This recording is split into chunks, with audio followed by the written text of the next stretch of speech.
Bismillah, Assalamualaikum warahmatullahi wabarakatuh. Semoga Ustadz selalu dirahmati Allah dengan segala keberkahan. Amin. Ustadz, Afwan, saya ingin bertanya, bagaimana memantaskan hati untuk selalu istiqomah dalam mencari ridhonya Allah? Assalamualaikum warahmatullahi wabarakatuh. Teman-teman yang dirahmati Allah Subhanahu wa taala dimanapun kalian berada. Alhamdulillah, pada kesempatan kali ini kita akan sama-sama mendengarkan tausiah dari Al-Mukarram Ustadz Adi Hidayat tentang bagaimana cara memantaskan hati untuk selalu istiqomah dalam mencari ridhonya Allah Subhanahu wa taala. Semoga dan adanya video ini menambah wawasan ilmu bagi kita dan menambah semangat amal bagi kita untuk selalu mencari ridho Allah Subhanahu wa taala. Dan tanpa berlama-lama lagi, mari kita simak videonya bersama-sama. Bismillah, Assalamualaikum warahmatullahi wabarakatuh. Semoga Ustadz selalu dirahmati Allah dengan segala keberkahan. Amin. Ustadz, Afwan, saya ingin bertanya, bagaimana memantaskan hati untuk selalu istiqomah dalam mencari ridhonya Allah? Istiqamah dalam mencari ridhonya Allah. Bagaimana memantaskan hati untuk istiqamah mencari ridhonya Allah Subhanahu wa taala? 3 caranya. 1, memperbaiki niat. Memperbaiki niat. Dalilnya di hadis Nabi SAW di Al-Bukhari nomor hadis yang pertama, Nabi SAW bersabda, "Innamal a'malu binniyat wa innama likulli imri'in ma nawa." Sungguh semua aktivitas kegiatan kita akan baik, tidak baik, serius atau tidak tergantung pada motivasi niatnya. Sekarang istiqomahnya mau dalam hal apa? Tadi ingin mendekati Allah, maka niatkan dulu. Saya ingin betul-betul berniat untuk mendekati Allah. Lalu yang kedua, sempurnakan ikhtiar sesuai dengan niat. Karena niatnya mendekati Allah, bagaimana cara mendekati Allah itu? Maka Allah turunkan. Ada skemanya lewat sholat, skemanya lewat Quran, skemanya lewat puasa. Contoh yang sholat, kalau ingin hanya sekedar, sholat 5 waktu, itu semua orang melakukannya. Yang tidak dekat dengan Allah pun masih 5 waktu juga. Maka kalau ingin lebih dekat, tambah. Misalnya tambah dengan sunnah. Baik ya? Kemudian yang rawatib dulu, jangan tinggi-tinggi dulu, rawatib dulu yang dekat-dekat dengan sholat fardu, yang jaraknya nggak terlalu jauh. Misal subuh kan ada 2 rakaat kan sebelum subuh. Kemudian zuhur kan ada yang menyertainya ya, bisa 4 rakaat sebelum zuhur atau 2 rakaat dan 2 rakaat setelahnya. Kalau belum sempat mengerjakan dua-duanya, belum terbiasa, jangan paksakan mengerjakan keduanya, sehingga membebani kepada pikiran dan jiwa, nanti bosan nggak dikerjakan, karena setan itu cerdas. Ingat itu. Lakukan, pilih satu dulu. Qobliyahnya dulu misalnya. Setelah merasa nyaman, ba'diyahnya lagi. Step by step, sedikit demi sedikit. Setelah itu, coba dengan tahajud untuk mematangkan hati. Tahajud itu spesial. Kalau sudah bisa tahajud, istiqomah itu gampang sekali. Karena tahajud itu salah satu ruang dan jalan yang mendidik hati kita untuk tersentuh dengan kuat dan memotivasi diri untuk bisa konsisten dalam kebaikan. Itu tahajud.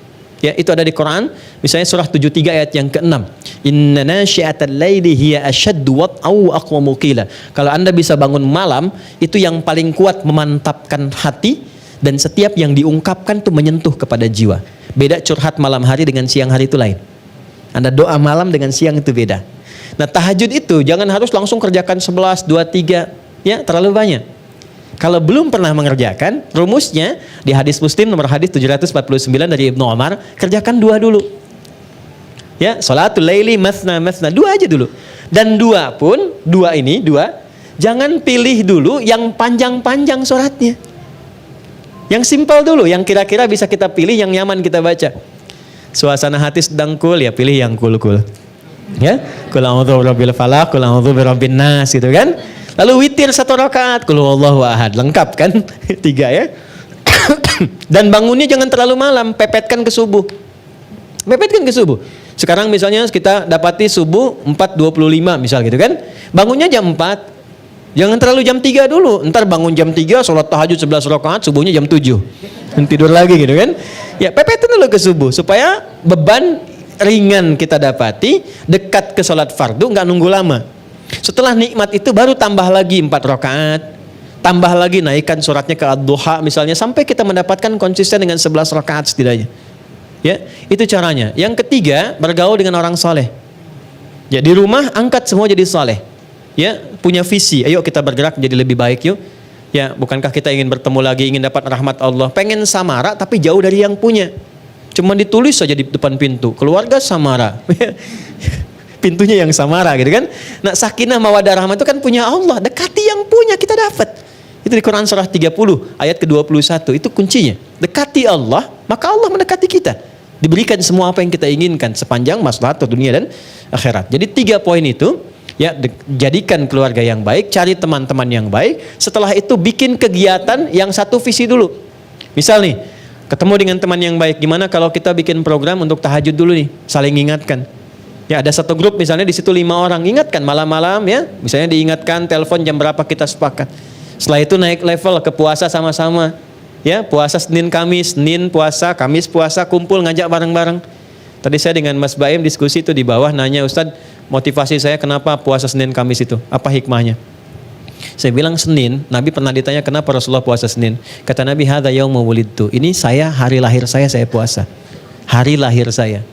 Pesannya di situ 2. 1, dalam setiap hari kelahiran kita, syukuri itu kepada Allah. Apa hikmah puasa itu? Puasa itu bagian pentingnya adalah cara mendidik kita menjadi lebih baik. Makanya jarang ada orang sedang puasa berbuat buruk, tuh nggak ada. Pemarah pun kalau sedang puasa nggak akan marah. Wah, dimarah, dimaki orang, nggak marah dia. Padahal udah 5:30, ya kan? Nggak marah. Ditanya istrinya, Pak kok nggak marah? Ntar habis maghrib. Habis maghrib dia lupa kan?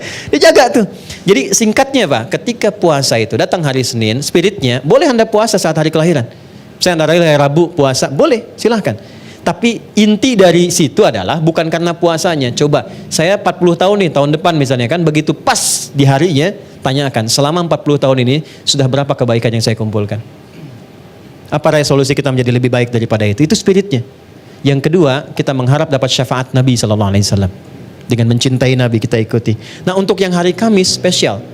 Kamis itu kata Nabi, waktu amal kita diangkat kepada Allah dan disampaikan oleh malaikat. Pesan moralnya apa? Nggak disampaikan pun Allah sudah tahu.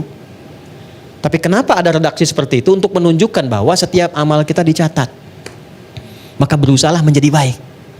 Maka bagaimana cara menjadi baiknya? Jangan baik personal. Ini yang sering jarang dilakukan. Sahur bareng-bareng dengan keluarga. Buka sama-sama, jangan baik sendirian. Kalau kita urutkan dengan pertanyaan-pertanyaan tadi, kenapa kalau saat berbuka kita tidak undang? Walaupun puasa sunnah, berbukalah dengan ayah mertua, ibu mertua, ya kan? Dengan ayah, dengan ibu, sekalipun mereka tidak puasa, tapi merasakan kenikmatan dari itu semua. Berbagi makanan, berbagi doa, berbagi kebaikan. Itu poinnya. Nah, 3 langkah itu kalau sudah dilakukan, ya, insya Allah sedikit banyak akan ada perubahan dalam kehidupan kita. Jelas saya kira ya?